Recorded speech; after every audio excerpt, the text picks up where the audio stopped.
Okay, so organization of commerce, we are doing chapter number 1, standard 11, introduction of commerce and business, and we are doing the difference between industry and commerce. तो industry हमेशा production of goods and services से related होती है, हमने meaning of industry में पढ़ा था. Commerce distribution of goods and services. तो सबसे पहले यदि मीनिंग याद है, पॉइंट नंबर 1 डिस्टिंक्शन का हमेशा मीनिंग ही होगा, तो मीनिंग लिख दो. Industry is engage in the production, keyword production of what, goods and services. और कॉमर्स में distribution of what, goods and services. ठीक है, उसके बाद बात करते हैं लोकेशन की. तो इंडस्ट्री कहाँ लोकेट, ऑब्वियसली फैक्ट्रीज में ही तो सामान प्रोड्यूस होता है ना, तो located in factories and workshop. तो दो जगह इंडस्ट्री का काम चलता है, फैक्ट्रीज, वर्कशॉप. एंड कॉमर्स ये तो मार्केट में ही होगा, या यदि आप बिजनेस कर रहे हैं and it is more of service nature, that is आप लॉयर है या फिर आप से अपना कोई कंसल्टेंसी सर्विसेज चला रहे, तो ऑफिस में होगा. तो it is either conducted in markets जहाँ गुड्स खरीदे बेचे जाते हैं, सर्विसेज ऑफिसेज. ठीक है, तो लोकेशन यहाँ पे फैक्ट्रीज एंड वर्कशॉप्स है, एंड यहाँ पे मार्केट एंड ऑफिसेज है. यूटिलिटी, ये एग्जाम में 1 मार्क का क्वेश्चन आ सकता है. इंडस्ट्री फॉर्म यूटिलिटी क्रिएट करती है. फॉर्म यूटिलिटी क्रिएट करने का क्या मतलब है, फॉर्म को चेंज करना. दैट इज, मान लो एक वुड का पीस है, ये एक वुड का पीस है, तो इसको इसके फॉर्म को चेंज करके या तो चेयर बना देना, हो सकता है कि ये वुड का आपने चेयर बना दिया, या तो आपने टेबल बना दिया, है ना, वॉट एवर इट इज. तो आप उस वुड का फॉर्म चेंज कर रहे हो और उसको एक ऐसी चीज में कन्वर्ट कर रहे हो जो कि बेटर यूटिलाइज हो सकती है. तो यूटिलिटी में it creates form utility industry में. जबकि कॉमर्स, क्योंकि मार्केट में सामान लेकर आ रहा है, जहां जहां पे मैन्युफैक्चरर उससे वहां पर लेकर आ रहा है जहां उसकी जरूरत है, तो it creates place, time and position utility. This can come for your objective exam, like objective question में आ सकता है. Industry creates which type of utility? Form utility. Commerce creates which type of utility? Phrase, time and possession utility. Resources, it uses machine and manpower. तो industry का क्या resources use करती है, machine और man power. जबकि commerce it uses more of man power, इंसान काम करते हैं, जबकि इंडस्ट्री में मशीन और इंसान दोनों काम करते हैं. अच्छा, कोई यदि पूछना चाहता है कि पॉइंट ऑफ डिफरेंस नहीं लिखे तो चलेगा, तो मैं बोलूंगी एक अच्छा आंसर नहीं होगा. पॉइंट ऑफ डिफरेंस लिखो और उसके बाद डिफरेंस लिखो इंडस्ट्री और कॉमर्स का. You should write point of difference. Then capital, industry में बड़ी बड़ी मशीन्स लगती है, ठीक है, फैक्ट्री का लैंड वगैरह बिल्डिंग सब लगेगा, तो huge capital is required to start a industry. For example, cement industry. Commerce, comparatively less capital is required to start commerce. Next, interdependence. Industrial activities are meaningless without commerce. Production करके रखते जाओ godown में इकट्ठा करते जाओ, लेकिन जब तक उसका डिस्ट्रीब्यूशन नहीं होगा, एक दिन इंडस्ट्री को प्रोडक्शन करना स्टॉप करना पड़ेगा. तो इंडस्ट्री का जो भी काम है, whatever activities industry is carrying out, it is meaningless without commerce. And commercial activities cannot be started with the production without the production of goods and services. यदि goods and services industry produce नहीं करेगी, तो commerce distribute क्या करेगा? So industrial activities meaningless without commerce, and commercial activities you cannot start them without production of goods and services, which is done by the industry. Now conducted by, industry में काम कौन कर रहा है, producers and manufacturers. And commerce में काम कौन करता है, traders, mercantile agents etcetera. Status क्या है, इंडस्ट्री में रॉ मटेरियल को लेके और उसको फिनिश गुड्स में टर्न किया जाता है, तो प्राइमरी इंपॉर्टेंस, एंड उसको डिस्ट्रीब्यूशन का काम कॉमर्स का है, तो it is of secondary importance. Anybody, any question for this children? इसमें कुछ पूछना है? आई थिंक डिटेल में बोला है, पर फिर भी कुछ किसी को कुछ पूछना है? No miss. ओके, नहीं मिस. क्लासिफिकेशन देखो इंडस्ट्री का, primary industry, secondary industry, tertiary industry. जो प्राइमरी है वो रॉ मटेरियल से डील करता है, जैसे कि रॉ मटेरियल का एक्सट्रैक्शन है, मिनरल्स का एक्सट्रैक्शन है, कोल का एक्सट्रैक्शन है, दैट इज प्राइमरी इंडस्ट्री। वो आपको एक एग्जांपल दे सकते हो और फिर पूछेंगे कि ये प्राइमरी है कि सेकेंडरी है कि टर्शरी है, ढूंढो। ठीक है। देन सेकेंडरी इंडस्ट्री में क्या होता है, उसको मैन्युफैक्चरिंग करना, प्रोसेसिंग करना। जैसे कि जमीन से ऑयल निकाला तो प्राइमरी है। ठीक है। एक एग्जांपल सुनो, ऑयल की खदान है, उसमें से ऑयल एक्सट्रैक्ट किया, ऑयल मतलब क्रूड ऑयल, कच्चा तेल, वो निकाला तो वो प्राइमरी इंडस्ट्री है। सेकेंडरी इंडस्ट्री, उसको रिफाइन किया, बिना रिफाइन के गाड़ी में कैसे डालेंगे, है ना, तो उसको रिफाइन करके पेट्रोल बनाया तो वो सेकेंडरी इंडस्ट्री है। उसके बाद पेट्रोल पंप पे कोई आदमी पेट्रोल को लोगों की गाड़ियों में भर रहा है, तो दैट इज सर्विस, वो टर्शरी इंडस्ट्री है। सर्विस इंडस्ट्री में, टर्शरी इंडस्ट्री में और क्या क्या आता है, बैंकिंग, ट्रांसपोर्टेशन, इंश्योरेंस। ठीक है। हाँ, तो सब एग्जांपल याद होने चाहिए। कॉमर्स में क्या है, trade and auxiliaries to trade, ये क्लासिफाई हमने किया था, यदि पुराना रिकॉर्डिंग देखोगे याद भी आएगा। Market force, it represent supply side of market. Industry में क्या है, it represent supply side of market. Commerce में it represent demand and supply side of market. तो कॉमर्स में इट रिप्रेजेंट डिमांड भी और सप्लाई भी। देखो, इंडस्ट्री सिर्फ बना बना के सामान बाहर निकाल सकती है, तो वो तो सप्लाई कर रही है। कॉमर्स में हमको देखना पड़ता है क्या चीज कितनी डिमांड में है, उस हिसाब से उसको उतना मार्केट में लाया जाएगा, उस हिसाब से सप्लाई की जाएगी। तो कॉमर्स दोनों देखता है, डिमांड साइड भी, सप्लाई साइड भी। जबकि सिर्फ मैन्युफैक्चरिंग का काम इंडस्ट्री करती है, तो वो सिर्फ सप्लाई साइड देखती है। इनफैक्ट बार बार आप ये रिकॉर्डिंग सुन भी लो ना तो भी ये चीजें याद हो जाएगी। Next difference, difference between business, profession, employment. Difference between business, profession, employment. अब मीनिंग में आता है, तो बिजनेस क्या है, देखो इकोनॉमिक एक्टिविटी तो है ही, it this is economic activity. Even profession economic activity, even employment economic activity, because they are done to earn your living। तो इकोनॉमिक एक्टिविटी तो है, पैसे कमाने की मंशा से की जा रही है, तो it is an economic activity. Business में क्या है, goods and services are produced and distributed. Profession में क्या है, आप अपनी सर्विस देते हो, आपका नॉलेज है, आपका एक्सपर्टाइज है, आपका एक्सपीरियंस है, आप अपनी एक्सपर्ट सर्विस रेंडर करते हो। सीधी सी बात है, एक लॉयर, चार्टर्ड अकाउंटेंट, डॉक्टर यदि अपनी सर्विसेज बेच रहे हैं for a fee, it they are in a profession there. Then employment, one person works under the another person. जो काम देता है वो एम्प्लॉयर है, जो काम लेता है वो एम्प्लॉई है। रिटर्न या रिवॉर्ड क्या होता है, बिजनेसमैन रिस्क लेता है और रिस्क के बदले में उसको क्या मिलता है, प्रॉफिट। उसके बाद प्रोफेशनल चार्जेस जो मिलते हैं उसको हम क्या बोलते हैं, फीस। और जो एम्प्लॉय को मिलता है वो क्या है, वेजेस और salary. This is so common, यदि आपने मीनिंग अच्छे से लर्न किया है तो आपको ये चीज हो ही जाएगा ना। Then capital investment, capital investment depends on the size and nature of business. बहुत बड़ा बिजनेस बहुत बड़ा कैपिटल भी हो सकता है, छोटा बिजनेस छोटा भी, वॉट एवर इट इज।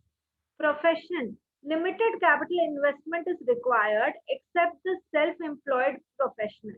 तो जनरली बिजनेस को कंपेयर करो तो प्रोफेशन में थोड़ा लिमिटेड कैपिटल चाहिए, लेकिन सेल्फ एम्प्लॉयड प्रोफेशनल है, मुझे कोई, मान लो मैं डॉक्टर हूँ, मुझे बहुत बड़ा हॉस्पिटल खोलना है और फिर वहां पे सर्विसेज रेंडर करने हैं, तो थोड़ा ज्यादा पैसा लगेगा, it depends. Okay. Now employment, no capital investment is necessary. यहाँ पे एम्प्लॉय को कुछ पैसा नहीं लगाना है, जो पैसा लगाना है एम्प्लॉयर को लगाना है। एम्प्लॉय को तो महीना महीना काम करना है, सैलरी मिलेगा उसके बदले में। Now nature of work, business में क्या होता है, it provides goods and services to the public. Profession में क्या होता है, it renders personalized expert services, services दी जाती है पर्सनलाइज। एम्प्लॉयमेंट में they perform the work as per the service contract, जो सर्विस कॉन्ट्रैक्ट बोलता है वैसा काम करके देना है। अभी क्वालिफिकेशन क्या है, क्वालिफिकेशन बिजनेस में no minimum qualification is prescribe. कोई आदमी फोर्थ पास होके भी बिजनेस कर ले और सक्सेसफुल हो जाए, जबकि प्रोफेशन में expert knowledge, training in a particular field, that is all is needed. Employment में it is prescribed by the employer. कोई employment ऐसा होता है जिसके लिए बहुत चाहिए अपना बोलते हैं कि क्वालिफिकेशन, कोई ऐसा होता है जिसमें मिनिमम क्वालिफिकेशन चाहिए. तो डिपेंड्स आप क्या काम कर रहे हो. यदि कोई स्वीपर का काम है, मिनिमम क्वालिफिकेशन, ठीक है, नो क्वालिफिकेशन, सिर्फ साफ सफाई करने आना चाहिए. जबकि यदि आप किसी के अंडर सीए का अकाउंट्स लिख रहे हो तो आपको बेसिक अकाउंट्स करने तो आने चाहिए ना. तो qualification depends whatever is prescribed by the employer. Now decision making, business में क्या है, businessmen are free to take decision, जबकि प्रोफेशन में professionals take expert decision in their profession. ठीक है, प्रोफेशन अपने अपने प्रोफेशन की डिसीजन मैं खुद लूंगी. Employment, employ does not have the power to take decision. दो जो भी डिसीजन लेगा वो एम्प्लॉयर लेगा. एम्प्लॉय को तो जस्ट उसके डिसीजन को फॉलो करना है. Now we are talking about risk. Business में रिस्क बहुत हाई होती है. यदि रिटर्न हाई होता है तो रिस्क भी हाई होता है. तो profit is uncertain and irregular, so high risk is present. जबकि प्रोफेशन में fees is generally not certain and regular. मुझे यदि कोई डॉक्टर है तो उसको नहीं पता है कि मुझे कितने पेशेंट्स मिलेंगे आज, मुझे आज कितनी फीस मिलने वाली है. That is uncertain. It is not regular also. Employment एक ऐसी जगह है जहाँ पे fixed and regular pay is given by employer as per the contract, so no risk is involve. तो यदि एग्जाम में आया नो रिस्क का कौन सा जगह है तो वो तो एम्प्लॉयमेंट ही होगा ना. यदि एग्जाम में पूछा uncertain and irregular fees, fees का नाम आते ही वो प्रोफेशन होगा. एंड प्रॉफिट का नाम आते ही वो बिजनेस होगा. ठीक है, example of business, builders, grocers, supermarket etcetera. Examples of profession, doctor, CA, lawyer etcetera. Employment का example clerk, teacher, offices etcetera. ठीक है, तो यहाँ पर काम किया जा सकता है. अभी नेक्स्ट हमारा डिस्टिंग्विश है बिजनेस और कॉमर्स में. तो मीनिंग, बिजनेस एक इकोनॉमिक एक्टिविटी है which deals in production and distribution of what goods and services.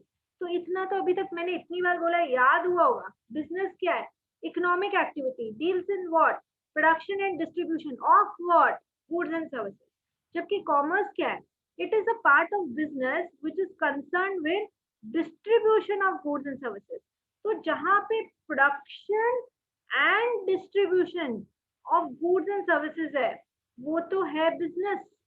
और जहां पे distribution of goods and services है वो है commerce.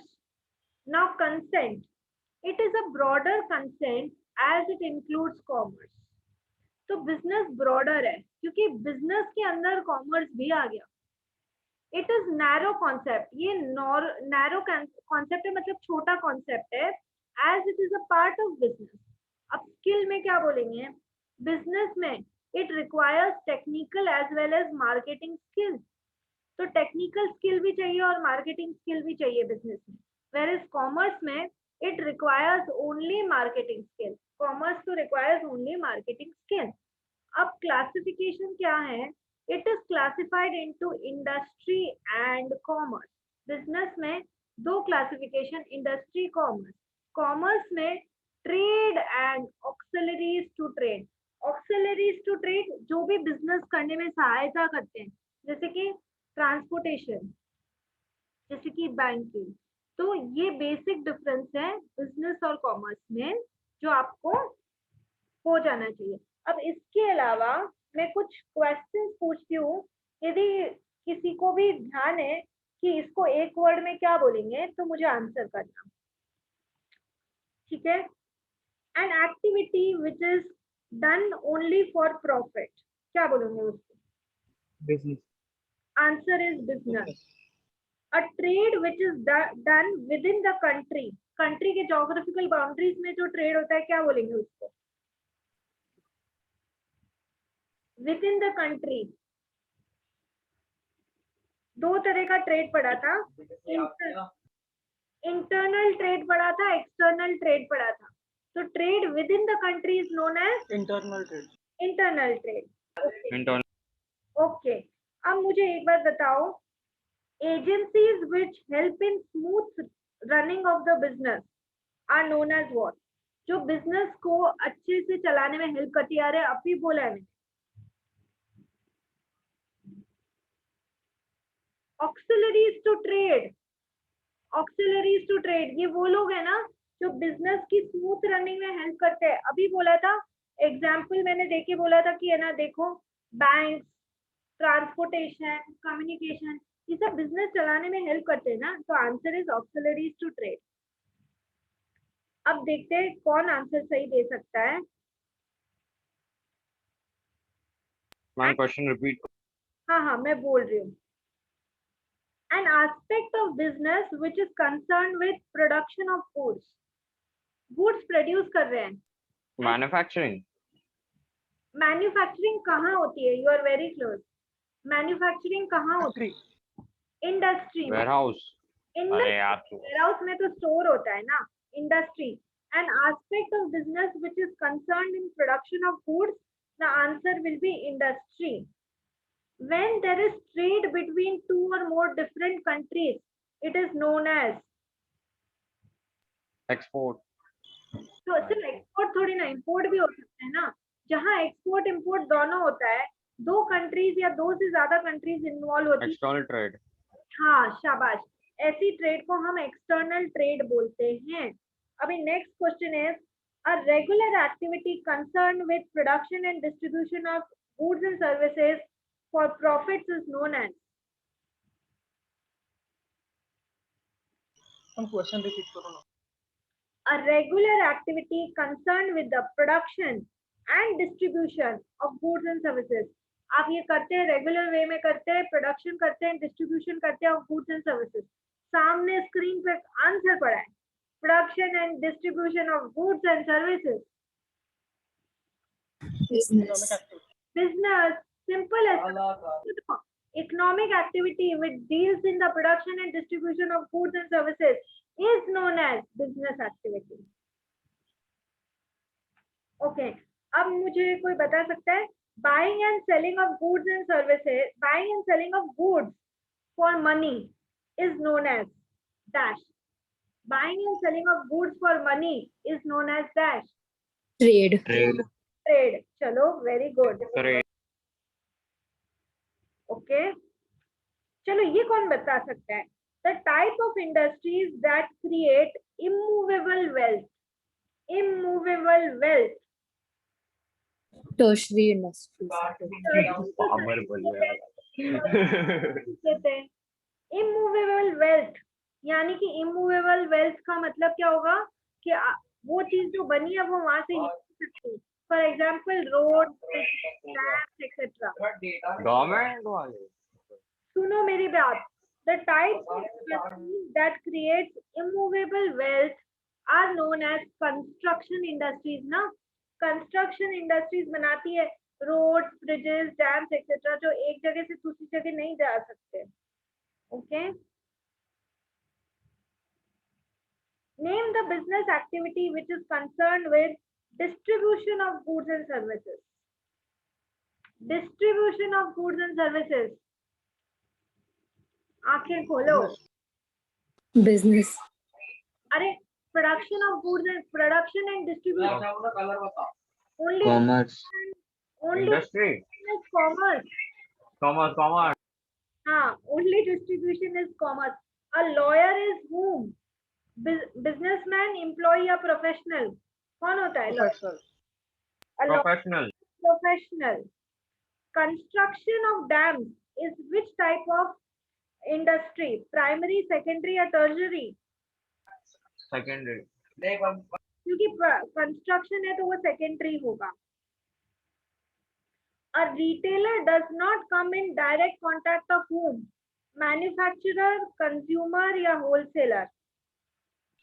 Manufacturer. Manufacturer. Okay. Okay children, so with this I will expect ये chapter अच्छे से पूरा प्रिपेयर कर लो और एक बार ग्रुप देखो मैं क्या डाल रही हूँ. मैम टेस्ट नहीं डाल दो